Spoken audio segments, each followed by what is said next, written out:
बिस्मिल्लाहिर्रहमानिर्रहीम। यहाँ से हम सूरतुल फजर पढ़ने लगे हैं और ये मक्की सूरत है, तो चलाएं शुरू करते हैं। वल फजर, कसम है फजर की। यहाँ पर अल्लाह ताला ने फजर की कसम खाई है, चूँकि फजर का वक्त एक ऐसा वक्त होता है कि जिस वक़्त हर चीज़ में एक नया इनकलाब बर्पा होता है। और बार मुफस्सिरीन ने लिखा है कि इससे मुराद 10 ज़ुल्हज्जा की फजर मुराद है।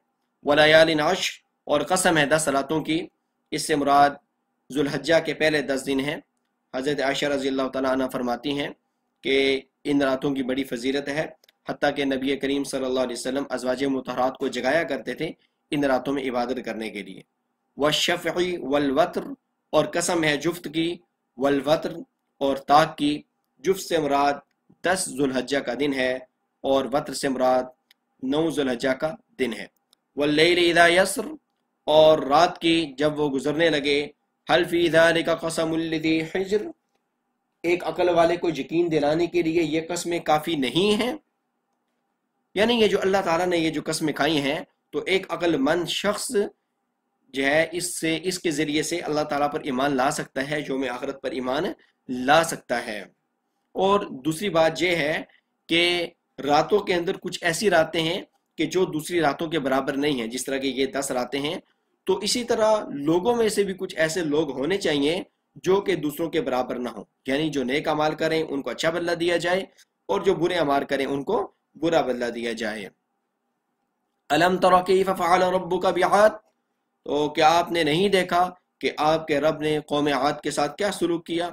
इरम ज़ातिल इमाद, वो इरम के लोग, ज़ातिल इमाद जो कि सतूनों वाले थे। अब यहाँ पर ये जो इरम है ये कौम आद ही की एक शाख थी और इसके ऊपर अल्लाह ताला ने अजाब नाजिल किया था। और ये सतूनों वाले, यानी इनके कद बहुत बड़े बड़े, बहुत लंबे लंबे थे, तो इस वजह से इनको कहा जा रहा है कि ये सतूनों वाले थे। अल्लज़ी लम युखलक मिस्लुहा फिल बिलाद, जिनकी तरह शहरों के अंदर कोई भी कौम दूसरी पैदा नहीं की गई थी।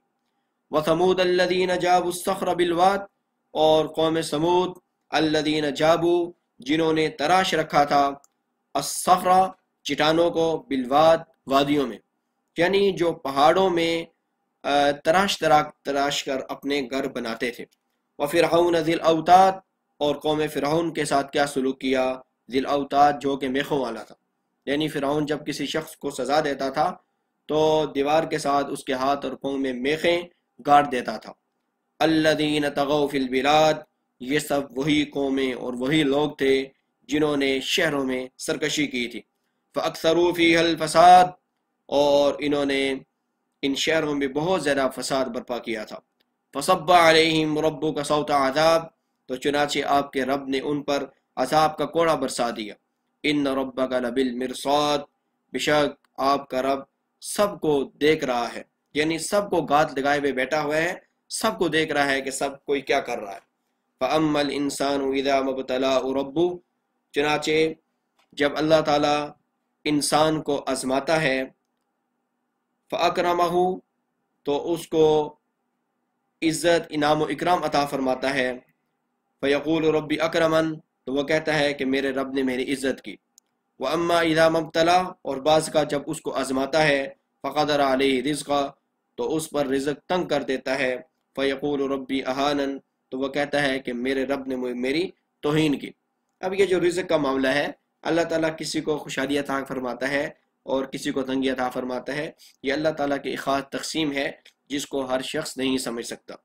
कल्ला वल्ला तुकरीमूनल यतीम, हरगिज़ नहीं, बल्कि तुम यतीम की इज़्ज़त नहीं करते, बल्कि यतीम को तुम क्या कर देते हो, दुदकार देते हो। उसको यतीम समझ कर तुम उसको छोटा और हकीर समझते हो। वला तहाद्दूना अला तआमिल मिस्कीन, और ना तुम मिस्कीन के खाना खिलाने पर एक दूसरे को तरगीब देते हो, बल्कि तुम तो ये तरगीब देते हो कि इसको ना दो, इसको खाना ना दो, बल्कि इसको घर के दरवाजे से वापस भेज दो। व तअकुलून तुराथ अकलन लम्मा, और तुम विरासत का माल हड़प करके खा जाते हो। यानी हर जो शख्स है वो विरासत सही तरीके से तकसीम नहीं करता और उसकी कोशिश होती है कि यतीमों का माल और विरासत का जो माल है वो हड़प करके किसी तरह जो है ना वो कब्जा करके खा जाए, और जो अहले हक हैं उनको उसका हक ना दिया जाए। व तुहिब्बूनल माल हुब्बन जम्मा, और तुम माल से बहुत ज़्यादा मोहब्बत करते हो।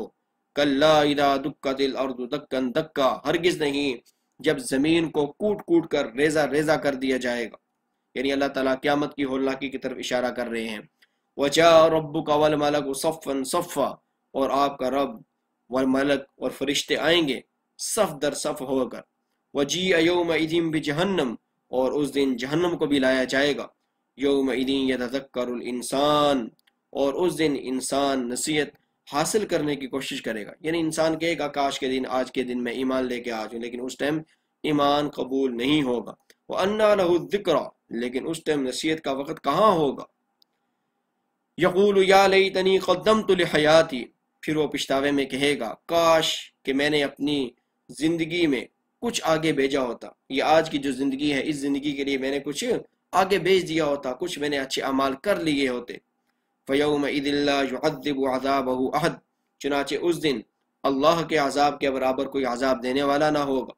وَلَا يُوثِقُ وَثَاقَهُ أَحَدٌ، اور اللہ کے جگڑنے کے برابر کوئی جگڑنے والا نہ ہوگا۔ یا ایتھا النفس المطمئنہ، اے وہ جان جو کہ سکون پا چکی ہے، جو کہ چین پا چکی ہے، یعنی اللہ کی اطاعت میں جو روح سکون پا چکی ہے، جو دل سکون پا چکا ہے، وہ مراد ہے۔ ارجعی الی ربک راضیۃ مرضیہ، تو اپنے رب کی طرف لوٹ جا اس حال میں کہ تو بھی اس سے راضی ہو اور وہ بھی تجھ سے راضی ہو۔